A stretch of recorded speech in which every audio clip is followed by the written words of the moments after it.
Corona کی بڑی تباہی، ریکارڈ 136 زندگیوں کو نگل گیا، تعداد 2975 ہو گئی، 24 گھنٹوں میں 5839 نئے کیسز رپورٹ، 1,54,760 متاثرین ہو گئے۔ پنجاب میں وائرس کے مریض 58,000 سے تجاوز کر گئے، سندھ میں 57,000، خیبر پختونخوا میں 19,000، اسلام آباد میں 9,000 اور بلوچستان میں 8,000 مریض زیر علاج۔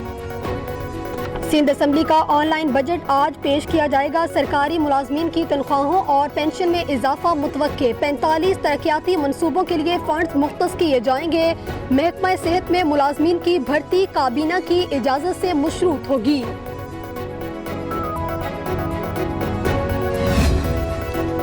وزیر اعظم عمران خان دورہ سندھ پر کراچی میں موجود تحریک انصاف کی مرکزی قیادت کا اجلاس گورنر ہاؤس میں طلب کر لیا، وزیر اعظم سے وزیر اعلیٰ سندھ مراد علی شاہ کی ملاقات کا بھی امکان، وزیر اعظم کو کورونا مخالف اقدامات پر بریفنگ دی جائے گی۔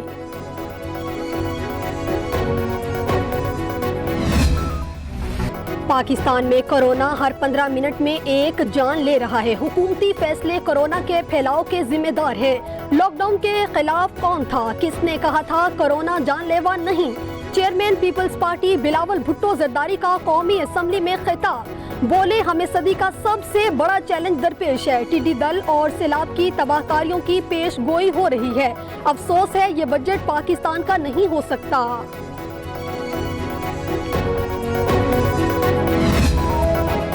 پاکستان میں ہر سال ہزاروں لوگ بھوک سے مرتے ہیں، ٹیسٹنگ اینڈ قرنطینہ پر سب سے پہلے خیبر پختونخوا میں عمل ہوا، احساس پروگرام کے تحت 1,60,00,000 خاندانوں کو عمران خان نے پیسے دیے، وفاقی وزیر مواصلات مراد سعید کا بلاول بھٹو زرداری کو جواب، کہا ہم نے سندھ میں لوگوں کو پیسے دیے، پیپلز پارٹی والے بتائیں کس کو راشن دیا۔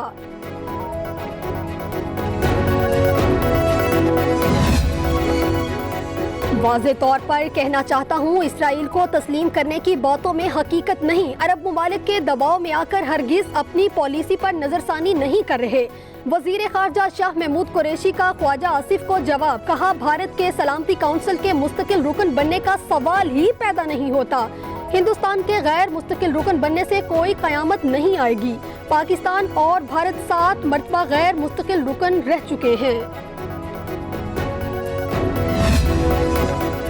وفاقی کابینہ اجلاس میں کورونا کی صورتحال پر بریفنگ، وزیر اعظم کا کورونا کی ادویات کی قلت پر نوٹس، ڈرگ ریگولیٹری اتھارٹی سے رپورٹ طلب کر لی، وزیر اعظم اور کابینہ ارکان کا SOPs پر سختی سے عمل درآمد کروانے پر زور، اجلاس میں NCOC کے اعداد و شمار بھی پیش کیے گئے۔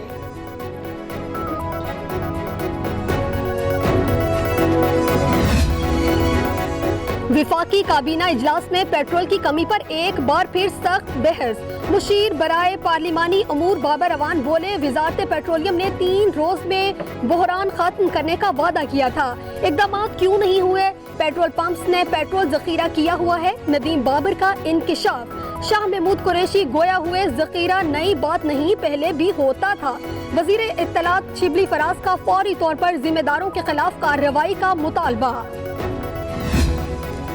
کورونا سے معیشت کو بڑا دھچکا، ملک میں مکمل لاک ڈاؤن کا متحمل نہیں ہو سکتا، زمینی حقائق مد نظر رکھتے ہوئے کورونا مخالف حکمت عملی تیار کی، وفاقی وزیر اطلاعات شبلی فراز کی پریس کانفرنس، کہا NCOC سمیت متعلقہ اداروں کے باہمی مشورے سے وبا کی صورتحال کا جائزہ لیا، SOPs پر عمل نہ کرنے کی صورت میں حالات مزید بگڑ سکتے ہیں۔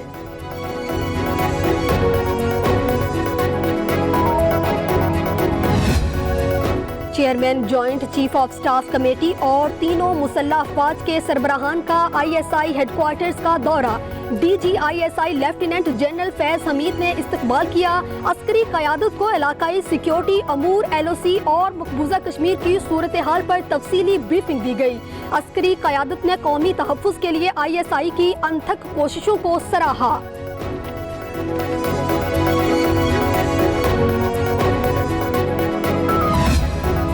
پارلیمنٹ ہاؤس میں کورونا کیسز میں مسلسل اضافہ، کورونا کے 12 نئے کیسز سامنے آ گئے، وفاقی وزیر امین الحق بھی کورونا وائرس سے متاثر، ٹیسٹ مثبت آنے پر خود کو اسلام آباد میں آئسولیٹ کر لیا، MQM رہنما کی عوام سے جلد صحت یابی کے لیے دعاؤں کی اپیل۔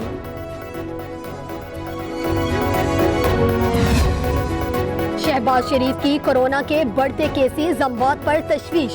हुकूमती नाअहली कोरोना मुखालिफ इक़दामात का जायजा लेने के लिए मुश्तरका मफादात काउंसिल का इजलास बुलाने का मुतालबा। ऑपोजिशन लीडर कहते हैं हुकूमत मीडिया पर बयानात देकर वायरस का मुकाबला कर रही है। ऑपोजिशन का पीछा करने की बजाय जानलेवा वायरस को उछाड़ा जाए। पंजाब का बजट हकीकत पसंदाना तरक्याती अहदाफ पर मबनी है। मुश्किल सूरत हाल में भी 56 अरब का टैक्स रिलीफ दिया है। वजीर आला पंजाब कहते हैं अवाम की खुशहाली का एजेंडा सरे फहरिस्त है। ऑपोजिशन नॉन इश्यूज पर सियासत कर रही है।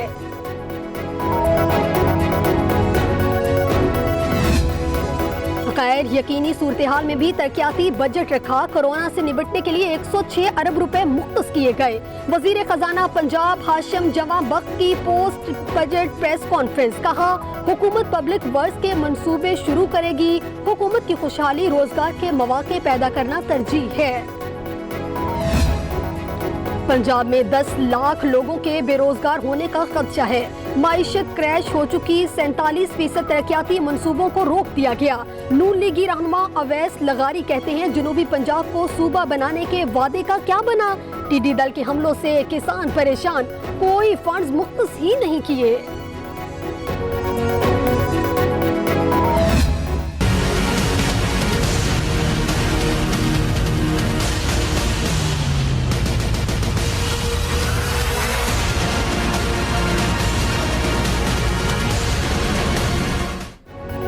लद्दाख में चीन और भारत की कशीदगी में इजाफा। अब तक 20 भारतीय फौजी मारे गए।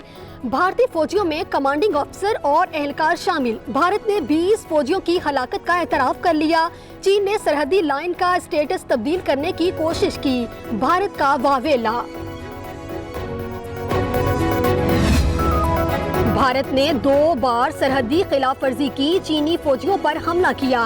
भारत इश्ताल अंगेजी कशीदगी से बाज रहे। चीनी वजारत खारजा का भारत से शदीद एहतजाज।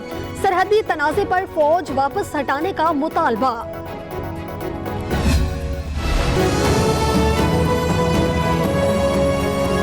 मकामात 14 दिन के लिए मुकम्मल बंद कर दिए गए हैं। लाहौर समेत पंजाब के 7 और मुल्क भर के 20 शहरों में स्मार्ट लॉकडाउन लगा दिया गया है।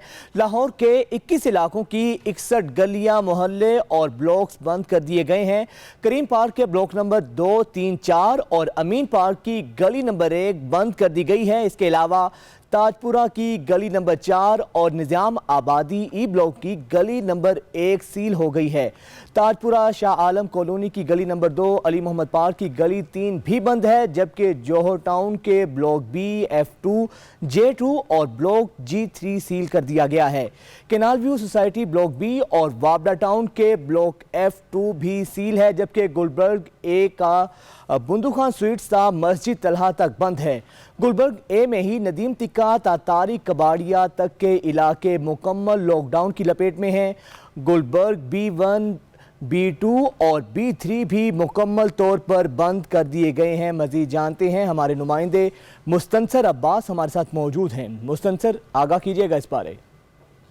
बढ़ते केसेस के बाद गुज़श्ता रात पंजाब पुलिस की जानिब से लॉकडाउन गया था और शाम तकरीबन 6 बजे के बाद ही पुलिस की जो भारी नफरी थी मुख्तलिफ इलाकों में पहुंचना शुरू हो गई थी, जिसमें अल्लामा इकबाल टाउन, डिफेंस कैंट, सदर और इसी तरह शादारा और उसके अलावा मॉडल टाउन और केवली ग्राउंड समेत मनामा और बिस्मिल्लाह गार्डन जो है हरबंसपुरा के पास, इन इलाकों में पुलिस ने अपने नाके लगाने शुरू कर दिए थे। बैरियर लगा के गलियों को बंद कर लिया था जहाँ पर हॉटस्पॉट और कोरोना केसेस ज़्यादा थे। और उसके साथ ही साथ गवर्नमेंट की जानिब से भी एक SOP जारी कर दिया गया था कि फौरी तौर पर इन इलाकों में जो लोग मुकीम है उनके लिए हिदायत जारी कर दी गई थी कि वो लोग उनके इलाकों में मखसूस जो दुकानें हैं, वो मेडिकल स्टोर हो गया, दूध दही की दुकान हो गई और दीगर ज़रूरतमंद अशिया की जो दुकानें हैं वो सुबह 9 बजे से लेकर शाम 7 बजे तक खुलेंगी और इस दौरान किसी को वहाँ मजमा लगाने की इजाज़त नहीं होगी। इस ज़्यादा लोग इकट्ठे हो सकते हैं। ना शादी हॉल, स्कूल्स तमाम बंद होंगे, जबकि जो बैंक्स हैं वो भी एक महदूद तादाद के साथ अपने काम जो है सर अंजाम देंगे। इसी तरह और जो गैर मुतल्लिक़ा अफराद मसले इलाके में से कोई गैर बाहर आ नहीं जा सकेंगे। इस तरह के SOPs बनाकर हुकूमत की जानिब से लॉकडाउन का आगाज़ कर दिया गया, जो तकरीबन 2 हफ्तों तक जारी रहेगा। इस दौरान हुकूमत का कहना है कि महकमा सेहत की जो टीमें हैं वो वक्तन इलाकों में जाके कोरोना के टेस्ट करेंगी लोगों के, ताकि उन्हें कोरोना की असल सूरत हाल का इल्म हो सके। जी बहुत शुक्रिया मुसन्सर अब्बास, आपने इस बारे आगाह किया। इस्लामाबाद इंतजामिया ने I-10, I-8, I-3 और I-84 सील करने का हुक्म दे दिया है। I-10-1 और I-10-2 भी मुकम्मल सील कर दिए जाएंगे। I-8 मरकज़ और I-10 मरकज़ भी सील होंगे। तमाम इलाकों को सील करने से पहले एक दिन का वक्त दिया गया है। जुमेरात से इस्लामाबाद के तमाम कोरोना हॉटस्पॉट्स को सील कर दिया जाएगा। आपको बताएं कि इस्लामाबाद इंतजामिया ने I-10, I-8, I-3 और I-84 सील करने के अहकाम जारी कर दिए हैं। इसके अलावा I-10-1